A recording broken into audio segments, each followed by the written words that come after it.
তুমি কি মাধ্যমিক অথবা উচ্চ মাধ্যমিক পাস অথবা পরীক্ষা দিয়েছো, কিংবা ধরো নার্সিং, প্যারামেডিক্যাল, ওটি, আইসিইউ, ক্রিটিক্যাল কেয়ার ও অন্যান্য হসপিটাল সেক্টরে ট্রেনিং নেওয়া আছে, কিংবা কাজের সন্ধান করছো?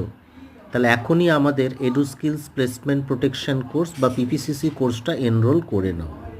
তোমরা কিন্তু ক্লাস চলাকালীন মাত্র 2 মাসের মধ্যেই সরাসরি হসপিটাল সেক্টরে জয়েন করতে পারবে। হসপিটাল সেক্টরে বিভিন্ন কাজের জন্য, এমনকি যারা মাধ্যমিক পাস, কোনো ট্রেনিং নেই, তারাও কিন্তু জয়েন করতে পারবে। আমাদের এই শর্ট টার্ম 3 মাসের কোচিং নিয়ে অবশ্যই তারা কিন্তু সরাসরি হসপিটাল সেক্টরে জয়েন করতে পারবে। ক্লাস চলাকালীন মাত্র 2 মাসের মধ্যেই তারা কিন্তু জয়েনিং করার সুযোগ পাবে। সঙ্গে থাকছে সার্টিফিকেশান। কেমন?